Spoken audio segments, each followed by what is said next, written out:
All right, let's get started. Really excited about getting this going. So in the nature of the topic, because we're going to be talking about programmatic, we're going to talk about supply path optimization and sustainability and how all these things kind of tie together. I'm going to ask the panel to introduce themselves. I'm Rob Beeler from Beeler Tech, for those of you who don't know. And I'm going to ask the panel to introduce yourselves, but I want you to SPO it. I want you to supply path optimize it and get kind of right to the point. Who are you, what company, and what do you do? Let's start right down the row. All right. Hi, everyone. Scott Ensign. I lead strategy for Butler Till. Butler Till is a purpose-fueled independent media agency. And so in terms of supply path optimization, our interest there is, as a media agency, we are concerned first and foremost with how we're spending our clients' dollars, where they're showing up. Obviously, SPO is a big part of that in the programmatic space.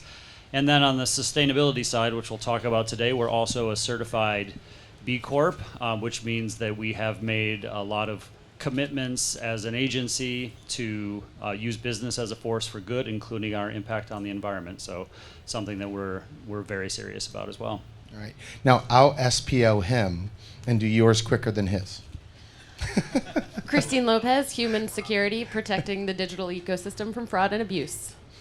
Boom. Now, I don't know, Chen. That's embarrassing. It's okay. That's all right. I can't beat that.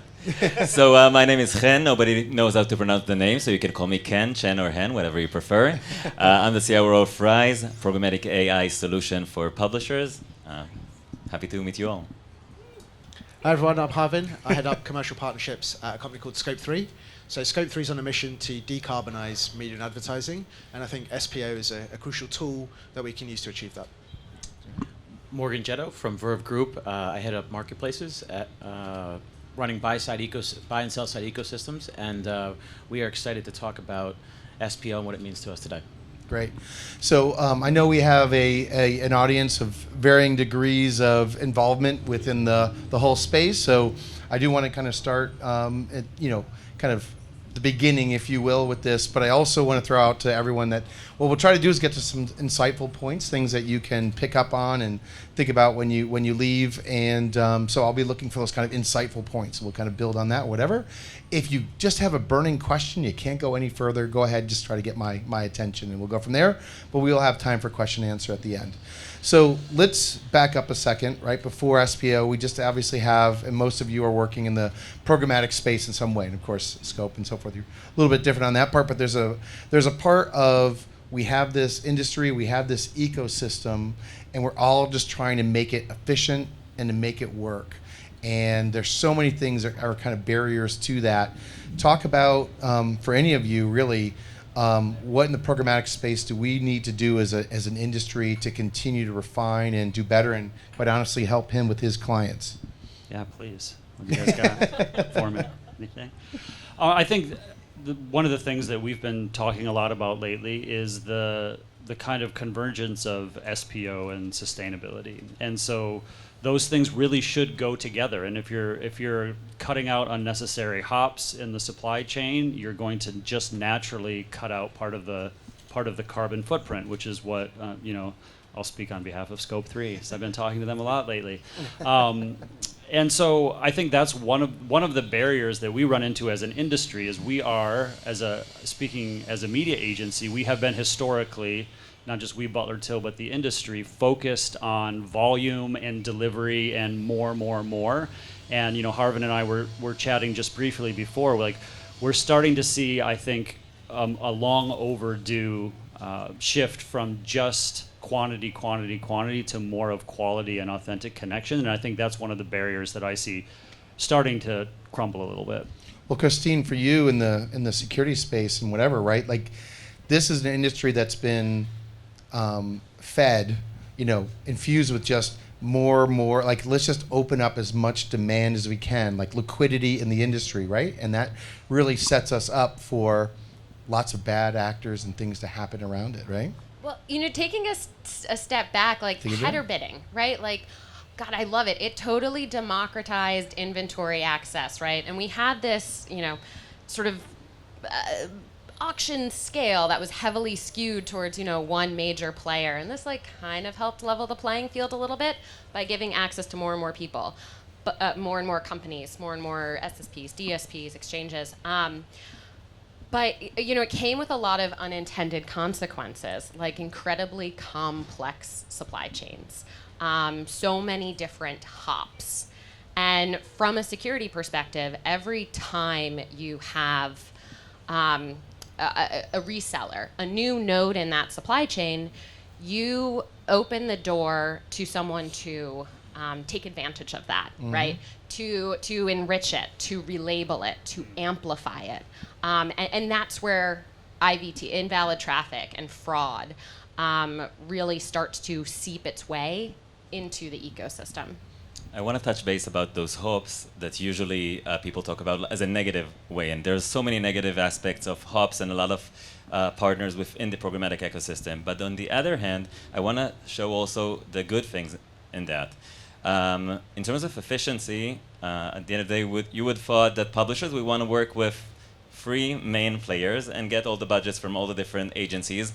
But what about diversity? What about basically bringing those budgets on some different places? I think that when we talk about hops, we need to ask ourselves, what is the added value of working with all the different partners that within the ecosystem? If a partner has a clear added value, we should consider working with him. If not, so why should we? I think that's a really great point, and there is a tension between the desire to be super efficient, to reduce carbon. I mean, you could make an argument that the most secure transaction with the lowest carbon footprint is just a direct buy. Right.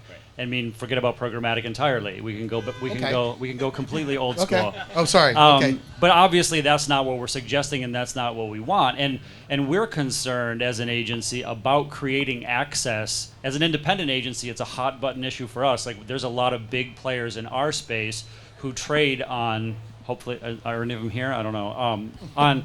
On raising barriers to entry for players like us. And so the last thing we want to do is push too hard on a system that is going to raise barriers of entry. And in fact, we're spending at least 10% of our clients' programmatic dollars with purpose-driven supply, which means sustainable supply, publishers who are owned by underrepresented groups, and other B Corps and ESOPs, both of which Butler Till is. So I think that's a really important point, that we can't ignore issues of access while we're trying to just be more efficient. So, I think, yeah. I was just going to say, that makes a lot of sense. And I think the idea of understanding the value versus the carbon, one of the problems that I've seen is we help publishers map out their entire supply chain. And sometimes you see some people essentially inserting themselves in the supply chain without actually adding any value.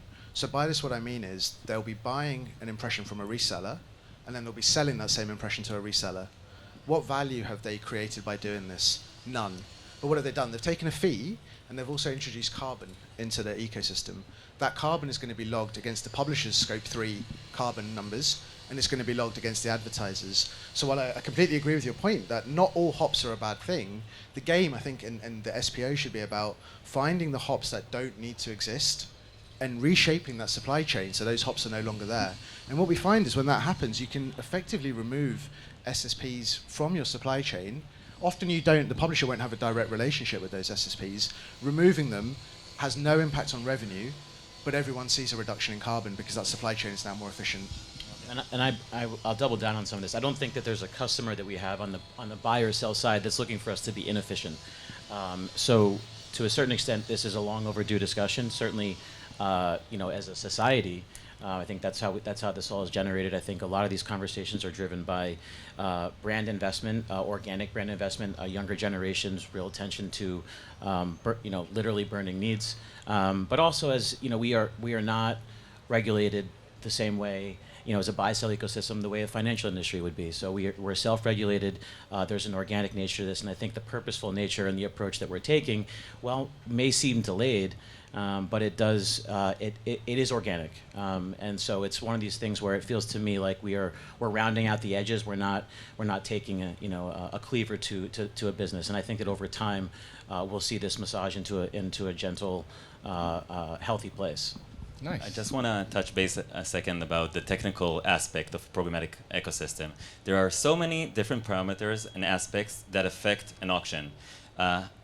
What is the information you're passing? I can tell you, as a SaaS solution that works with a lot of SSPs and DSPs, I see a huge difference between the technical capabilities of each company. And sometimes I can see that if we pass much less information in the bid request, we see much higher spend. And if you think about it, the IAB a few years ago, they decided to do something great. Write an open RTB protocol, one language that we will all talk the same, and manage our auction. I can tell you as the one seeing all the different servers in the market, there is no one that talks in the same language. So I think, first of all, what we need to discuss is standards and how we want this ecosystem to be managed. And then I think when we will go to being more sustainable, we need to also understand what are the KPIs there and who decides what will be the KPIs. I think you hit really our first major insight, right? Which is, again, it is great. And Morgan, building off what you said, leading with sustainability is, again, a message that should be clear to everyone that this is a requirement. We need to go in this direction. Full stop. There's no really, haven't heard an anti-sustainability argument that isn't a joke. Well, here. I have it on Twitter. I've heard it on Twitter. Yeah, but, okay, right. But there is a part where, sometimes we get ahead of ourselves in pursuit of these things, right? And so I think that that's where you have to have really good partners to help you kind of do that. I also feel like there's an aspect of thinking through the relationships between all of us, right? And I feel like one thing I know from a publisher perspective, we work with a lot of SSPs, but it's almost like, I'm going to give you a try. If you do good, that's fine. I want to pay you as little as possible. I want as much as I can from you, right? That conversation starts to break down when you go, like, let's talk about what we're actually doing. And suddenly you're really talking about partnerships, right? And again, I think that's where you sit really well. You kind of know how these pieces work and kind of help with that, right? I agree, and I think something that we can learn from our good friend in Human, I think when Human wanted to develop their platform to be better and to really answer the pains and the needs in the ecosystem, we built a collective of companies that really gather together, think together, what are our problems and how do we want to solve them in a technical way. And I think we see a great success since this collective has been established, and I think we need to learn from it and bring it to the sustainable world as well. Christine, can you add to it? I mean, he just did a really good pitch there. Can you add? I know, I was taking notes. No, I mean, that's part of the thing, right? Like, we can't look at the ecosystem in such a fragmented way. We have to really look at it holistically, because when you do that, from a security perspective, right? Like, when you make standards necessary and have this collective protection, it makes it makes it harder for the bad guys, for the fraudsters to siphon ad dollars from it. And that's one of the most inefficient things that we have in ad tech, honestly, is invalid traffic and the fraudsters siphoning your poor spend. No, I'd also just say Suitcases full of that, money. efficiencies isn't, it's cutting traffic isn't less revenue. It's not. There's upside to driving these efficiencies. So there's ROI, there's incremental revenue, there's the opportunity to increase CPMs. I think there's always be an ecosystem and an opportunity and demand for open exchange bidding, perhaps the most inefficient approach. But we see a natural, again, organic rise of deal IDs, PMPs. This is a natural sort of segue to the conversation that we're having. It's part and parcel to it. How do we improve our efficiencies? Now, is it done with the idea that we're trying to have a sustainable climate? Maybe not. But I think the efficiencies we're all looking for are, again, part and parcel to the concepts we're here to talk about today. A few weeks ago, one of our partners declared that from a certain date, he will stop working with MFA's sites and basically stop buying from them. So I sat with him and I asked, okay, you will close from when we as an industry decide not to work with a group of just a huge amount of publishers, but let's put this aside. But I asked him, what are the KPIs that those companies, and I know a lot of those companies, and they're changing all the time, and different variety all the time, and those companies will want to learn, what can we do differently in order to be more sustainable? How can our business could be efficient and good for the environment, and they don't have clear KPIs? Well, okay, but speaking of KPIs, I think this is a huge problem, is our vanity metrics that are driving so much of the buy side. viewability, reach and scale at the lowest possible CPM, CPMs, yes. right? Circling the drain. I feel and that attacked. is what We are all way too close together for this conversation. It's getting hot up here. This is what like begot my nemesis, like made for advertising sites, right? Like those MFAs that he's talking about, those sites that it's just ad on top of ad on top of ad with no useful consumable content. Like arbitrage is the sort of the lazy way to take advantage of inefficiencies in a marketplace. And we sort of optimized to this. It's terrible, and we need to think about like what are the actual KPIs that we should be looking at, and how do we do this? Yeah, I could not agree more. And actually, Harvin, I'm just going to keep saying things that Harvin has said because Yeah. without a British accent, so I'll sound not quite as He gets intelligent. he gets your speaker stuff. You can have my bag. We're talking about supply path optimization, obviously, but supply is born from demand, and we need to think about this from the demand side as well as the supply side at the same time. And arguably, we can make a lot more impact on the demand side. And so, to both what Chen and Christine were saying, like, we're the ones who are going to inform the supply side of like what are we looking for. And so far, the signal, not overtly, it's not been in a press release, has been we need a lot of cheap stuff. So give us as much cheap stuff as you can. And as Christine said, each time you open a new door to that door is going to be used by stuff that you don't really ultimately want based on the business outcomes that you're trying to put forth. So I think I would much rather have a higher CPM, but something that is going to create a genuine connection with an audience, something that is going to drive a business outcome that's more than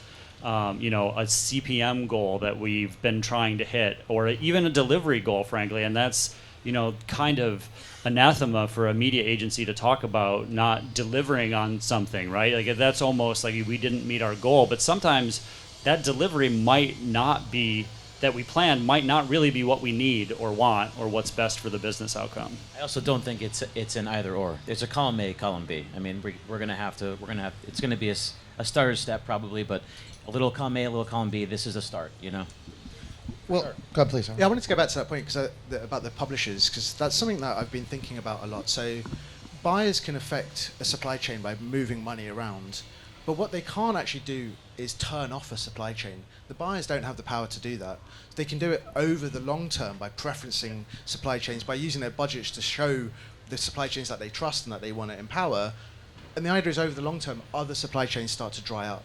But that's not a way of reaching rapid sustainability. On the other hand, the publisher actually does have that power. The publisher's got the ability to remove lines from their ads.txt file. And that's the most powerful thing they can do from a sustainability perspective, because that instantly just turns off all of the carbon. And when there's a lot of reselling, what we find is if you can turn off one node, you also turn off all the nodes that branch off of that node. So it can actually have a huge amount of impact. So I want to address a few things. First of all, I don't think our ecosystem was built for the advertiser. I actually think it started from the publishers. The users want to gain content that is interesting, that is valuable. They're looking to read things that could make their life more fun or easier. And they wanted not to pay for it, and this is why the advertising ecosystem was built. So I think we need to ask ourselves, what do the user need? The user experience, where we want to locate ads, and at the end of the day, because we want to keep the user experience so well, we don't have enough placements. And due to that, those advertisers, big agencies and brands, are buying ads that no one really sees.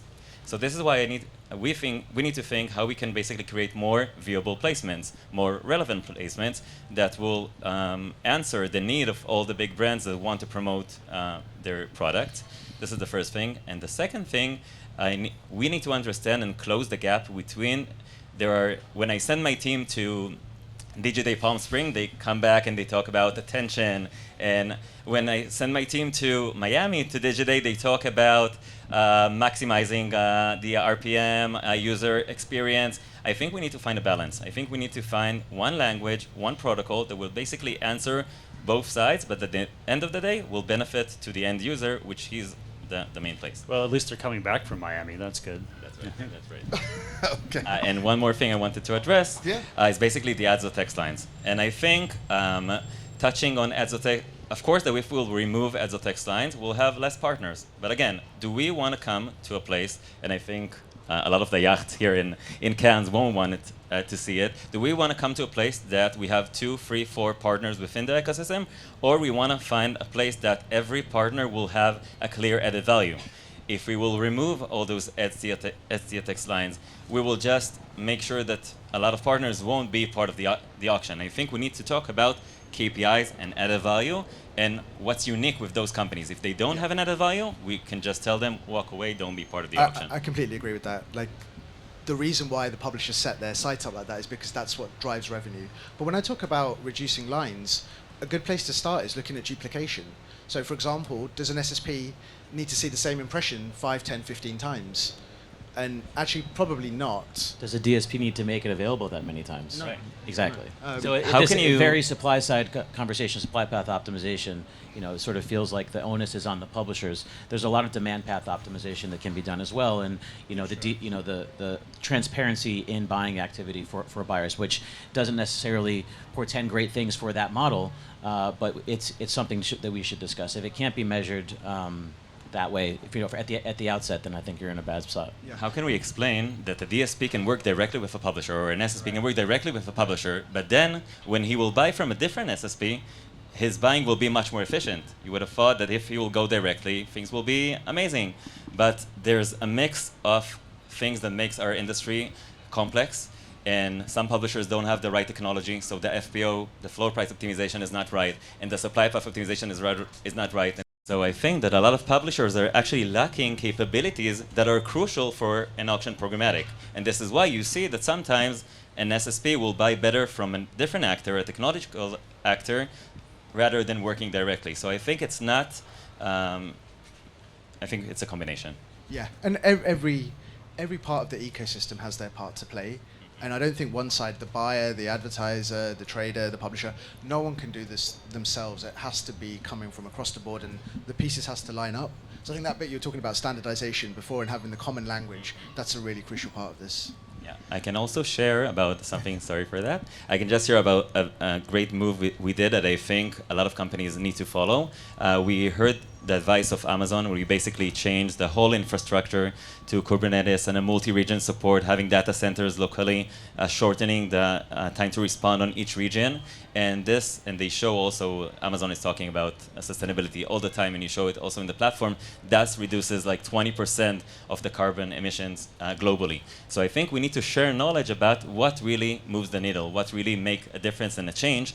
And this is how we can really make a difference in the world. Yeah, I hear this word in sustainability of pre-competitive quite a lot, and I think it speaks to that. It's this idea that actually we don't need to compete on this, and we should be sharing best practice and learning from each other. And if we can do that at things like this, because it doesn't feel like right to be competing on sustainability. Right. We've all got the same objectives, right? So let's push in the same direction. It's also inherently subjective. I think your original question is how do you move forward? How do you? Yeah, this do is. I've only asked one question so far. I just want to let you know. That's this. You guys We ran with had this. 19 more on the list. Yeah, so- exactly. So, I mean, yeah, no. Well, I know you wanted at one point to say something. I don't want to cut you off unless you had something. Yeah, no, I'm good. We're talking about collaboration. I think standards is another big one. There's a lot of like hand wavy stuff that happens with obfuscation that maybe like benefits some inefficiencies. Like, what if we did have standards for like a global placement ID, right? And like could programmatically, automatically deduplicate within auctions and know when you are bidding on the same thing 10 times. If that's a direct question to me, I fully support it. I'm looking forward to the GARM standard by the end of the year, and the IAB Working Council will have their own definition soon as well. I'm excited about GPID. I can envisage a world where for every GPID, and just for people that don't know, the idea here is one placement on one website will have a global ID, so everyone can reference that one placement and know what they're talking about. And what that then means is you can say, for this placement, I'm going to find the best path to supply, whether that's based on carbon, whether that's based on price, whatever your KPI is, and you can do that at a really granular level and do it correctly, because at the moment you have no idea. Placement A could be placement B somewhere else, and you have no idea that they're actually the same placement, or you're bidding into the same impression. So I think fixing all of that is a really crucial part of this. So I think one concern I have, I'll throw out with some of the language. I don't think it's incorrect, but I feel like the made for advertising, I think as a group, we immediately know what we're talking about. And yet many publishers struggle, legitimate publishers who invest in creating content for their audience. And there's a lot of existential threats between regulation. We have the third-party cookie going away. We have a lot of things going on. When I say add SPO and add sustainability, I actually I cringe at the way I just said that, right? Because there's an aspect that this seems to be creating a path through, right, of just being more efficient in how things are bought and sold. But there are publishers that are thinking short term. I work with a lot of them, and I'm like, let's talk about these topics, and they're like, I'm trying to get through my quarter, right? And that's a part of, I think, kind of to your point of, we got to not turn off the valve. Right. We need money to flow through, right? But then we got to start to really understand how that water flows, right? And I've been working on this for a while. I'm not sure it's ready for this analogy, but if you know and think through how a river works in the Mississippi, it comes down and it curves, and at some point it curves so much that the water decides it wants to go straight again. You get these oxbow things.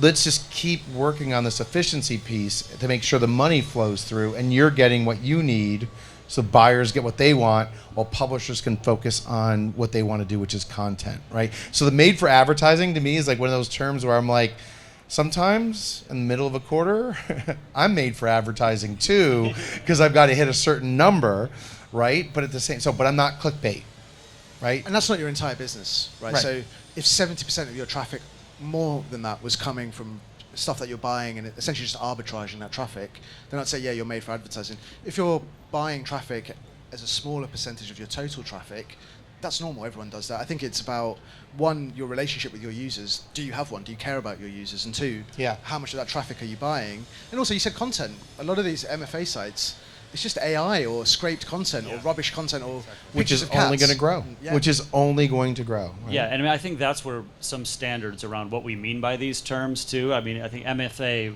we do know what we mean in terms of there's an ad on Facebook with a domain that exists for no other purpose that's pure arbitrage with 12 copies of the same advertisement on it. That's a clear example of that. And to your point, at the end of the quarter, we might need to turn up the dial, but I don't think I've ever been desperate enough to turn up the dial to want that kind of experience. And I think that the impact on your brand is something that you need to consider too, which is why some standards of quality are really important. I'm willing to increase scale in some ways, but not in these other ways.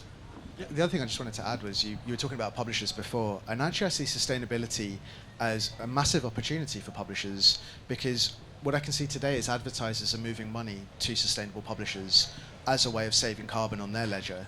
So if you're a low carbon publisher, that's a huge opportunity. You should be shouting about that. You should be saying to advertisers, one of the reasons you should be moving budget and giving me a larger share of your wallet is because I can help you hit your carbon goals. And I think that's a key thing for publishers to be shouting about if they are a low carbon publisher. The risk is for high carbon publishers, because I think they're in a position where they might start to get bought around and they might start to find themselves not appearing on plans that they would have been on otherwise, simply because it's hard to justify the amount of carbon they're adding. Sounds like we need a common integer, right? So something that we can all, balance ourselves against. I was at a panel in New York in April, and someone said something intelligent. If it can't get measured, it can't get managed, right? I love that. I think that's great, and I think we're sort of moving in that direction right now. Yeah, and I want to talk also about efficiency. You discussed so many changes rapidly. I think 3 years ago, when we watched companies, it was how many employees do they have? How much are they going to recruit until the end of the year? All of a sudden, the last year or two is how many employees did you fire? How did you become so efficient? So in all aspects, even in the P&L, we, as a company, I was the VP Business Development at IronSource, that was merged with Unity. we had one P&L looking on revenue and net revenue, and we had all the cost on the other hand, instead of looking on one general aspect that the managers will follow in terms of efficiency. So I think today, the managers know exactly how to look on things and see that, okay, we're gaining more revenues, the net is high, but what are we paying? What are we paying Google, Amazon, all those ad servers, and let's be more efficient. I think once we will be more efficient as an industry, once we will tackle all the places we discussed earlier about how we pass the information, how do we talk in the same language, how do we take everything under consideration, then we will be much more efficient, and then it will be much more sustainable. So there's one underlying thing that makes that work. If I have less staff working to generate revenue, I need trust in my partners, and I need trust in the ecosystem, right? And so I think that's one of the things that I've been on my soapbox about a lot, is that it is the publisher that gets consent to serve an ad, right?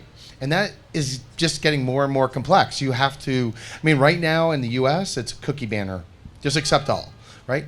I think that's going to just continually grow and be required to be more complex.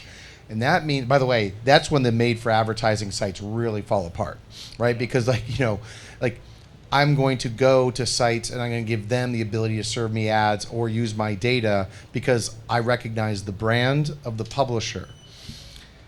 Publishers need to hold that and then say, you have a privilege to work with me now, right? Because I've got the consent. I've got now this part.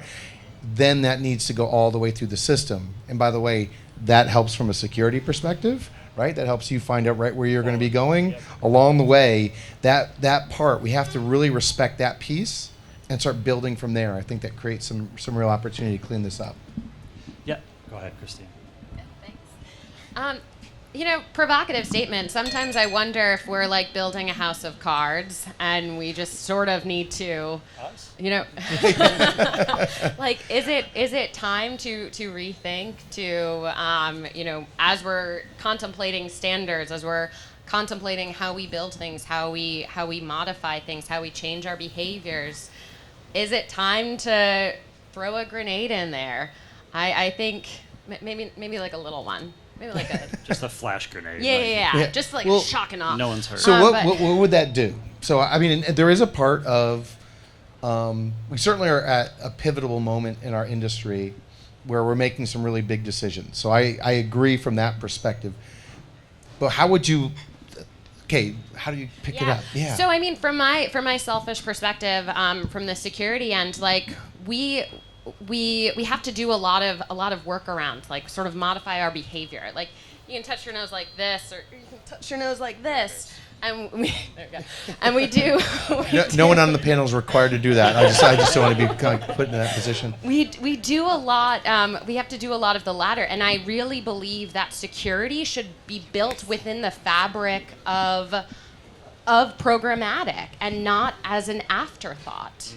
Well, you mentioned the financial system. Can you imagine? I bought 100 shares of stock and I got 30 of them. Oh, cool, right? Like that's better than the last stock deal I did. And oh, by the way, I'm paying double, right? Like it doesn't work. You can't. I mean, that is the thing, right? We need to mature as an industry, and there are a lot of other models out there that are much more mature than us as a digital advertising. We're still figuring this out too much. I also think talking about sustainability within the context of SPO is unnatural. So I think the companies themselves, I think being purposeful in company missions, I think being purposeful in the decisions you make with your employees and how you operate, following, there's a lead standard, following, how you choose your office. All these sort of things go into the subconscious when you're making business decisions. And so this isolated discussion is important, but it's probably inorganic in the context of actually following a sustainable, purpose-driven approach. I think it's time for us all to start asking questions. And I'm asking questions all the time. I'm coming. I've been trying. I want but answers. You guys just keep I want going. answers. I mean, You guys, it's like the So most I'm hardest going- panel to work with. These guys. No, go ahead, please. I'm joking. I'm going to publishers and I'm asking them, how come in 2023 you're using a technology that doesn't change its floors based on information you know? I'm asking them, how come you don't have any certain SPO processes in your auction?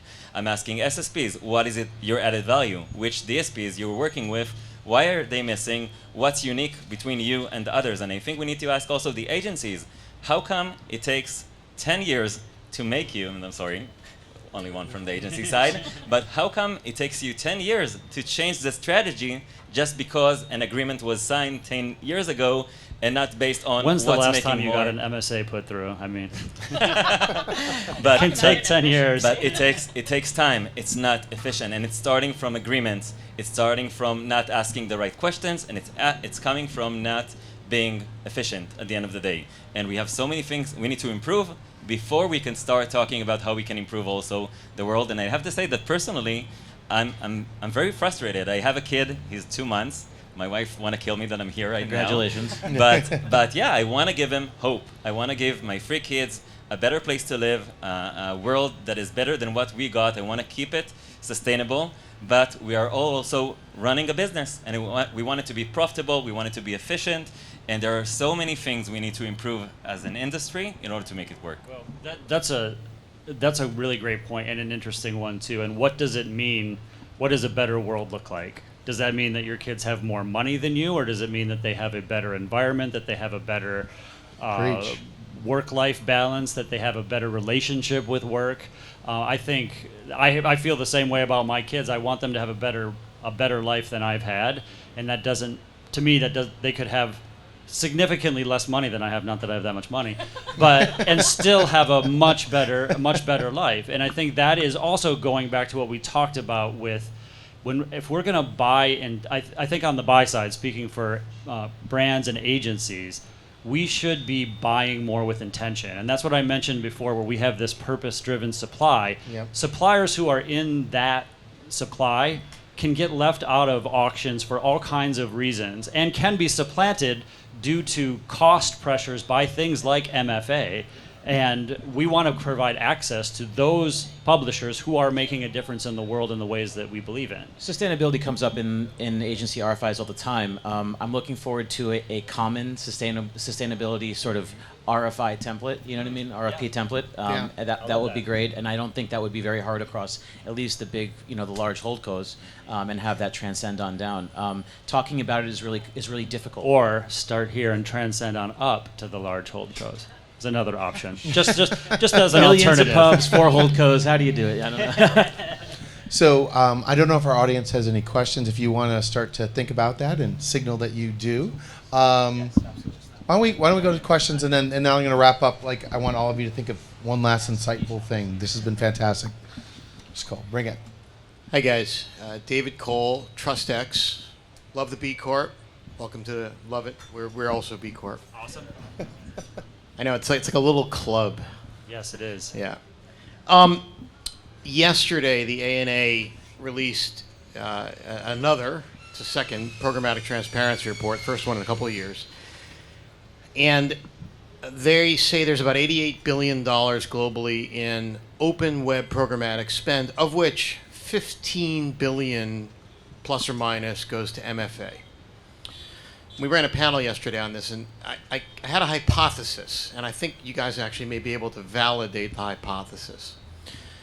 The hypothesis is that, number one, if brands use inclusion instead of exclusion lists, it would help, right? I think we can As all... long as they don't have 40,000 domains on them, though. Yeah, 44,000 domains were the average number of domains in the test group of advertisers.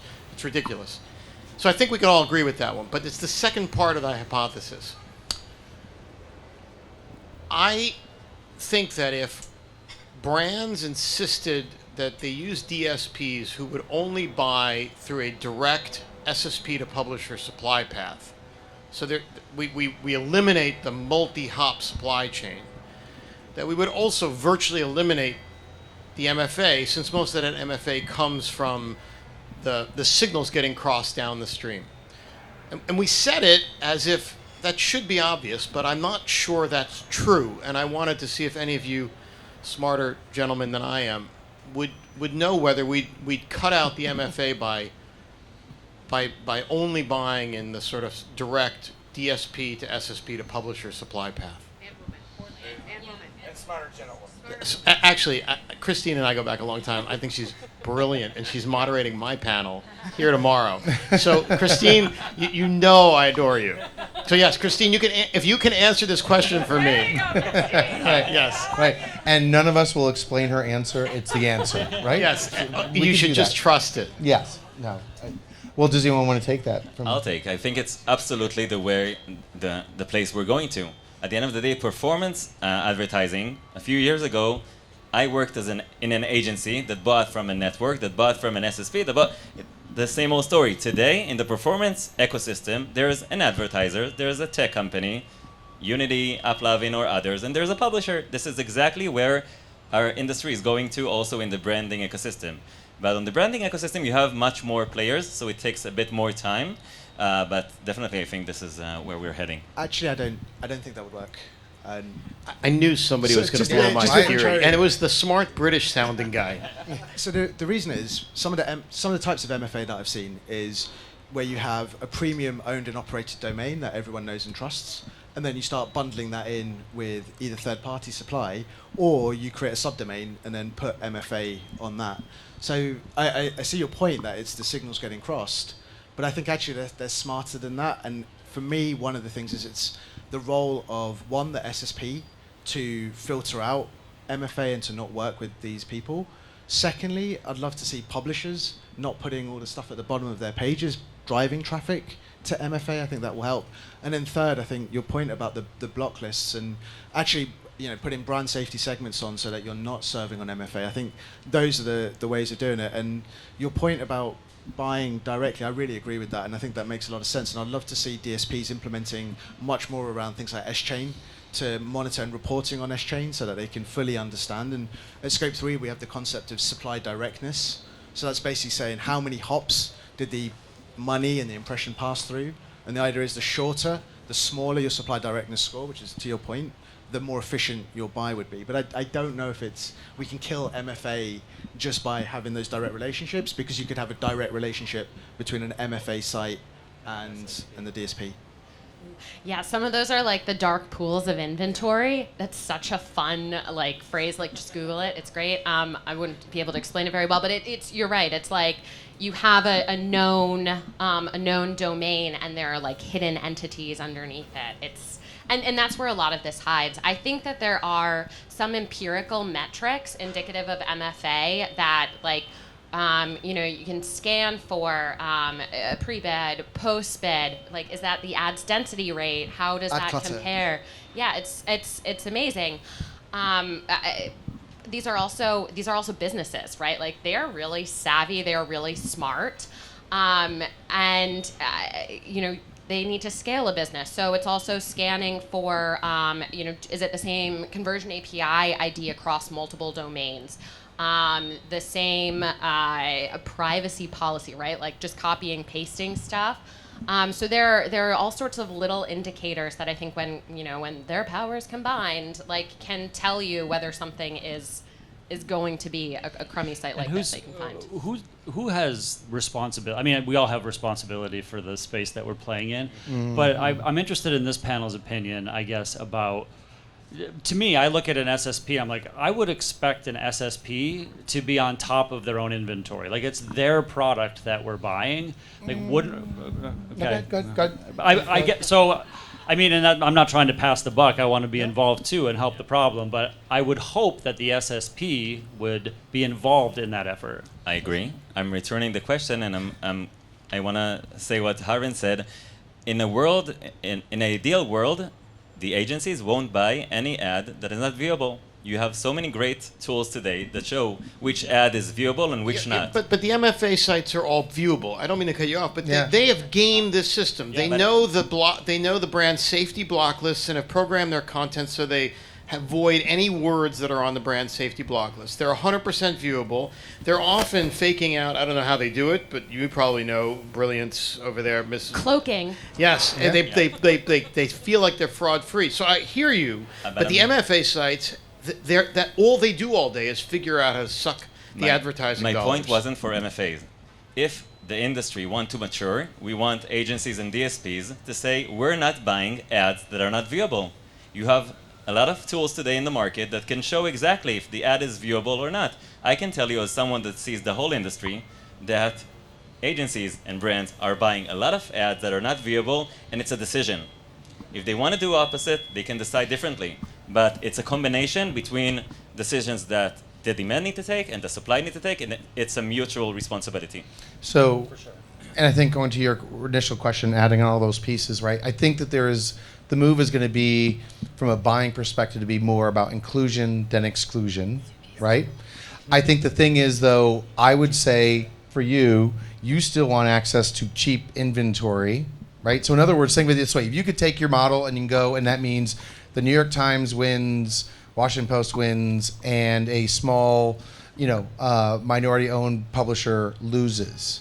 Yeah. Okay? Until you get ways to create this thing. So I feel like there is ways that we have to create discoverability of where people are and scale and so forth. But I also feel like, again, let's put it this way, and I'll throw this out. Maybe it's not the best last thing to throw out. Some of these things like viewability and so forth have been used almost like been weaponized, right? From a publisher perspective, so I work with golf.com, and I have been told by an agency that I index very well with golfers. And I was so thankful to hear that golfers go to golf, according to this media buyer. Step one, right? Right? And then I get a block list, and I'm being told, make sure that you don't, on your golf.com website, talk about death of a salesman, because that is one of the 1,000 block words that was used, right? That is using this in all the wrong directions. And I feel like what we're talking about, right? And again, David, to your point, what your company does, and if we had more room, we would have you up here on the panel. We're short one speaker kit, but that's okay. But there's a part where, sorry about that. Oh, thank you. But there is a part of this that, like, all of this going right back to where we started, right, about this sustainability. I feel like there is a new movement within our industry to, again, mature. Let's get on the right side of history here, right? That gets to underrepresented voices, to sustainability, that's going to help us start making better decisions. And while maybe not a grenade, and I'm not against it, just a little, well-timed detonations. I mean, we have an ecosystem that is misaligned, and everyone's incentives are different. That is why all these people get to play in this game. But let's keep the flow of money coming, right? Yep. Let's get smarter and smarter about it. And then along the way, let's perform. And let's remember the consumer on the other end. I think the prize is the category gets bigger. If we can do all of those things, if we can make it a sustainable industry that's free from fraud, that performs well, why wouldn't advertisers start to put more money into this as a channel and have that go through to publishers? So I think it's worth doing because the prize is so big. Yeah. There's nuance to everything, and these are a lot of really fun problems to solve while we're here in the French Riviera. It's the only Rosé place they over solve there. problems. Yeah. Well, I'm already getting texts from people in the audience saying, can't we have drinks and stuff like that? That's not true. I made that up. But I feel I want to make sure that if you came here on the panel, you were hoping to say like one thing, maybe we could just wrap up with one last thought. If you don't have one, that's okay. Anything left unsaid? I would just say real quick, I'm encouraged that everyone's saying the right things and seems to have the right intentions. I don't think that's always been the case, and I just hope that we all continue to hold ourselves and each other accountable in ways that transcend this month's and this quarter's impression goals, for instance. Iterative improvements are going to be what helps drive innovation, a better ecosystem, maybe a little grenade here and there. I think standards, I'm asking you all to start asking more questions, and I think we need to gather a group of leading companies, technical companies together to really discuss this really important subject in depth and take decisions to a brighter future. Make carbon part of your business decision-making process. Whenever you make a business decision, you're always thinking about the cost, the resourcing, the legal, the marketing implications. Carbon should be in that list. So every decision you make, what impact is this going to have on your carbon? Yeah, I'm last, so I have nothing new to say, but I will. I'll echo what you just said in that, and repeat what I said earlier. I think companies need to be purpose-driven. in every way they operate. This is not just about the programmatic ecosystem. There are a lot of elements that go into making sure that Verve Group is acting in a sustainable way. I think most of the companies on the stage are doing the same thing in their day-to-day operations, or as they're moving in that direction. Carbon net zero, trying to get close to those goals as quickly as possible. I think that's where we are right now. I'm encouraged by the number of panels that we see here this week and this year, and let's make sure this is not a flash in the pan moment. Well, I have to, first of all, that was absolutely fantastic. I have to leave. I have a made-for-advertising panel where we're actually all going to be in helicopters just circling around over, just talking to each other through our With the microphones. little banners trailing With the behind banners you. playing, Yeah, but yeah. stuff like that, just, dumping stuff into the ocean and so forth like that. You're all welcome. It's going to be fantastic. They're a fun group. Look, I got to ask one question, kinda, and you guys took it from there. I feel like fantastic job, and I hope all you got some takeaways from this, and it was useful. And thank you very much, everyone. Thank you. Thank you. All right.